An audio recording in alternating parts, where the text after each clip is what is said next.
Not so much altered as altered. It's Segaiden, episode 85. It's my way or the highway.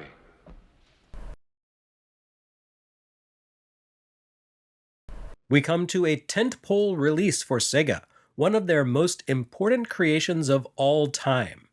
Altered Beast is a Goliath, a monstrosity, a colossus, standing astride video game history. Unfortunately, none of that applies to the Master System release of Altered Beast, a game whose existence I find breathtaking for all the wrong reasons. Honestly, the sheer audacity of trying to bring this, of all games, to Master System in faithful form takes my breath away. Was it arrogance? Grit and determination? A refusal to accept defeat? Mind-boggling desperation? Only Sega's moms could say for sure. But of course, in order to ask those moms, you'd need to rescue them first. This is a 1980s action game, after all. In that era, women only existed to be kidnapped. Case in point, Altered Beast. Set in ancient Greece, an evil wizard has abducted the goddess Athena, and no living mortal stands a chance of rescuing her. So her dad Zeus takes a page from Tolkien's I Am No Man and asks a dead mortal to rescue her instead. Yes, totally ripping off Data East's Karnov, perhaps the only time in history that sentence has ever been uttered. Altered Beast casts you in the role of a dead guy who rises from his grave in order to battle the evil wizard and save the goddess. Or in this case, rises from his crave. Honestly, Sega, there were maybe 20 words of text in this cartridge. You could have afforded a copy editor. Altered Beast revolves around a simple premise. What if you made an arcade brawler where players control a burly dude beating the living hell out of everything in sight? But instead of just walking around as a burly dude, what if you could become an even burlier, gigantic dude? Burlier, gigantic dude isn't enough? No? Well, what if you could become like a werewolf with a kick-ass air dash? Perfection. Now, if you're up to date on NES Works 1989, this may spark a little neuron pulse in your memory centers. Haven't we already seen this idea in some other games? The answer is yes, we have. Altered Beast hit Master System right around the same time as Dr. Jekyll and Mr. Hyde, Monster Party, and Amigon hit NES. And in a lot of ways, it feels like the culmination of those games. All of those games debuted in Japan within about 6 months of one another, except Monster Party, which ended up being a US exclusive. And that means the sudden influx of games about guys beefing up on the fly is either one of those weird coincidences, or else that all three were channeling some sort of external influence. Maybe the developers were all just super stoked about the return of Lou Ferrigno as the Hulk in 1988's made-for-TV movie, The Incredible Hulk Returns. Whatever the case, Altered Beast is the best of this roid rage trend. That doesn't mean it's especially good, but at the very least, it does have the benefit of being cool as hell. As an Amigon, you need to collect power-ups in order to turn your little guy into a hulking slab of man beef whose muscles have become so large that the prospect of simply bending his elbow to full flexion seems like a screamingly painful prospect. The thing is, in Amigon, you began as a miserable little pipsqueak with a gun and grew into a bodybuilder. Here, bodybuilder is your starting point, no pipsqueaks allowed. You begin as a fresh zombie in a tunic who can punch and kick bizarre monsters to death in just a couple of hits. This guy would definitely not have to stand and pound repeatedly on the gang dudes in Vigilante, that's for sure. Once you amp up into jumbo form, your zombie centurion can pretty much kill anything in a single strike. And those strikes gain considerably more range, too. You're more or less a walking machine made only to kill, like MODOK, but made entirely of torso rather than head. But that's not enough. No, Altered Beast goes a step further by asking, nay, demanding, that you transform into a monster. This is not like Jekyll and Hyde, where becoming a raving beast with the power to launch a psycho wave attack is a bad thing to be avoided. It's more like Monster Party, where it rocks and you can't wait. You can't actually complete the game or even the first stage without altering your body into that of a beast. Hence the title, you see. On a basic level, Altered Beast follows in the footsteps of Irem's Kung Fu, as with so many other games we've seen. You walk left to right, fight off foes that approach from both directions with punches and kicks, and attempt to keep your health meter in good order by not taking too much damage. It's not quite the same thing though. With its oversized character sprites and forced automatic scrolling, Altered Beast stands apart from earlier and contemporary side-scrolling brawlers like Rastan, Shinobi, and Vigilante. I'm not exactly sure where to draw a dividing line between the classic form a la Kung Fu and Bad Dudes and the iteration we see with Altered Beast. Maybe with the Genji and Heike clans from 1986? Oh, but that didn't auto-scroll during its oversized sprite phases. Plus, Sega would probably take it personally if we accused them of lifting ideas from Namco again so soon after Shinobi. Maybe it was 1987's China Warrior for TurboGrafx-16. I suppose it doesn't matter. Nothing else looked or played quite like Altered Beast when it arrived in arcades at the end of 1988. It's a game that existed entirely to show off huge sprites and cool effects, and you know what? It nailed it. Altered Beast, again, was cool as hell. Of course, as we see here on Master System, once you strip away the amazing visuals, it's also shallow and stupid as hell. But like its contemporary release, Splatterhouse, another Namco game, although one that landed a month or two after Altered Beast and therefore lets us avoid all those ugly accusations of pilfering concepts, it triggers a certain hindbrain impulse in players and motivates them to drop quarters into the machine in order to experience the giddy thrill of turning a big dude into a bigger dude who then transforms into a wolf monster that can perform dash attacks that shred enemies into ribbons. Sometimes you want to play a video game in order to think and strategize, and sometimes you just want to play a video game in order to be moronically violent. Altered Beast gets that, and it wants to make the moronic part of your brain happy. And that brings us back to the Master System version of Altered Beast, which makes no one happy, not even the morons. I've been pushing the editorialized narrative since Thunderblade and Space Harrier 3D that Sega's arcade tech had long since transcended the capabilities of the Master System by this point, and that the console could simply no longer keep up with its original remit of bringing home authentic arcade experiences.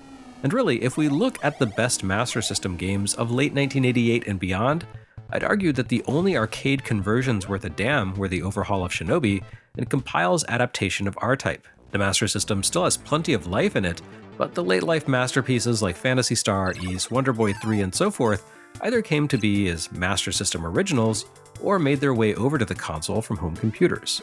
Altered Beast drives the nail into that coffin, and Sega clearly knew it. The console still has about 2.5 years to go before the final US game release, but in that time, we're going to see just 2 more Sega arcade ports to the console, and one of those, Galaxy Force, will be such a bummer of a conversion that Sega will offload publishing duties to Activision. And the other, Golden Axe, probably just showed up because Sega wanted to recycle the chicken leg enemy sprites from Altered Beast. Well, maybe not. I seem to recall that actually being pretty okay as ports go.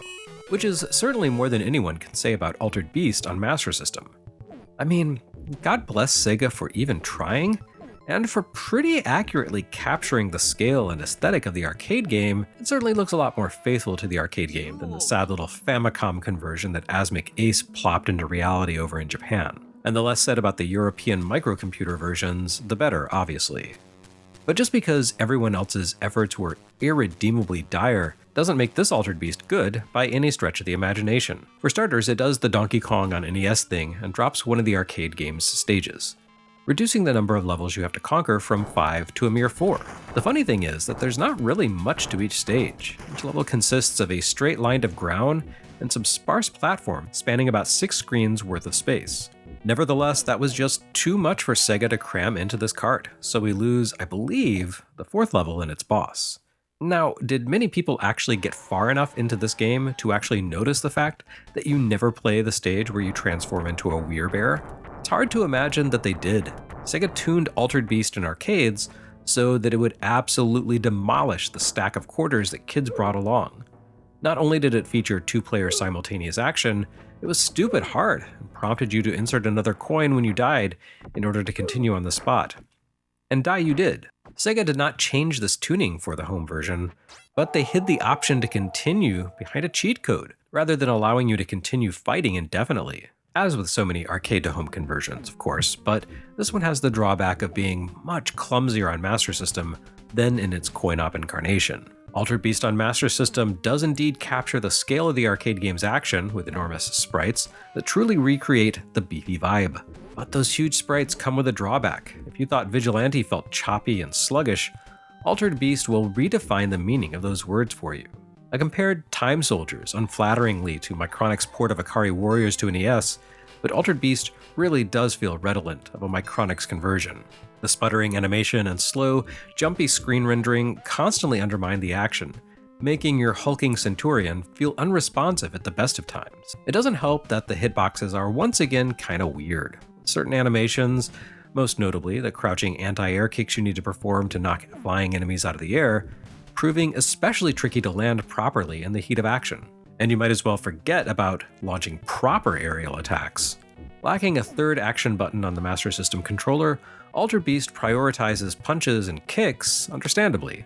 But in order to jump, you need to press both action buttons together, and then hit one of those buttons a second time to strike. Something that ends up being even less reliable than Vigilante's tap up to strike design. In large part because Altered Beast's program code seems to regard reading and responding to your button presses as an optional task that it may or may not choose to do, depending on its current mood. This makes the Master System port's attempts at arcade fidelity especially frustrating when you need to fight bosses. Like the Dragon Boss, that fires streams of flame at you, which you need to duck. Something that proves incredibly tricky here. Or the final boss, a giant rhino guy who has to be hit nearly 100 times as he dashes across the screen. Something that requires you to pull off the extremely tricky jumping air dash maneuver to avoid getting a face full of horn. Even the basic level flow feels punishing here. As in the arcade, you need to collect power orbs from specific enemies in order to activate your transformations. Otherwise, the evil wizard guy shows up at the end of the stage, shakes his head in disappointment at your lousy performance, and forces you to complete another loop of the stage in order to have another go at beefing up. The later stages like to throw hazards at you, and the orb-bearing monsters appear in order to complicate the power-up process. The aggressively and cooperative controls make it incredibly difficult to actually snag the power-up that you need.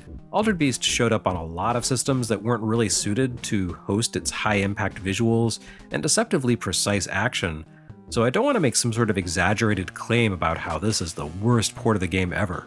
I am positive that that is not true. However, of Sega's own releases, Arcade, Genesis, and Master System, there's absolutely no question that the 8-bit version brings up the rear. It's technically impressive, graphically speaking, for the sheer brazen feat of pushing around so many huge sprites on decrepit 8-bit hardware. But those big graphics don't actually look all that good, with stiff movement, muddy detail, and weird color choices. And it plays worse than it looks. Needless to say, Altered Beast dropped support for a second player on Master System, reducing this to a mere solo experience. Of course, much like the boisterous visuals, playing such a big dumb game with a big dumb friend was a big dumb part of the appeal.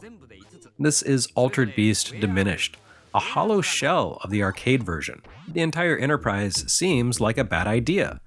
Why put a game so reliant on its visual impact and cooperative play on hardware that couldn't handle it?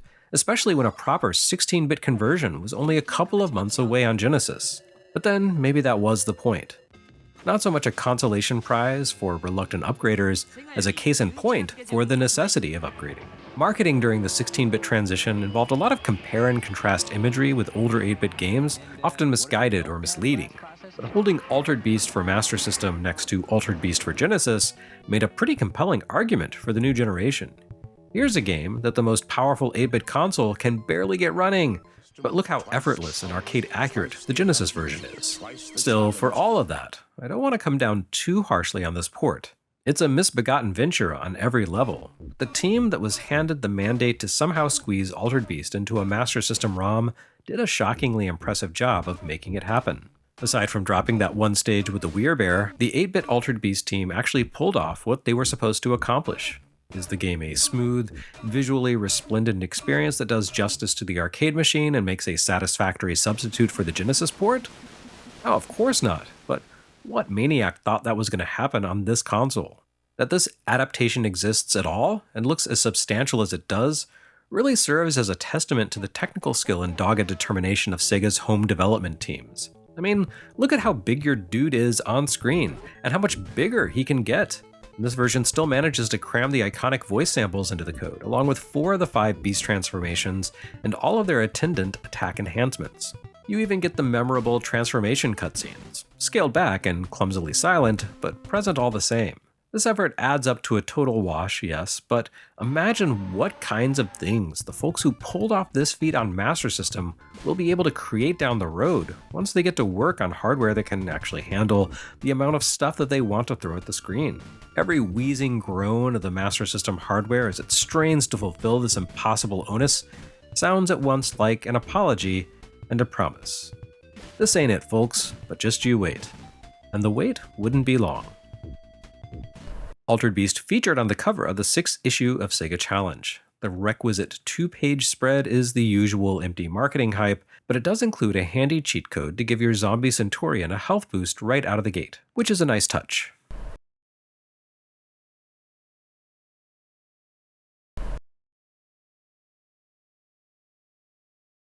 Next time on Segaiden, I told you to skip the triple bean option on that burrito.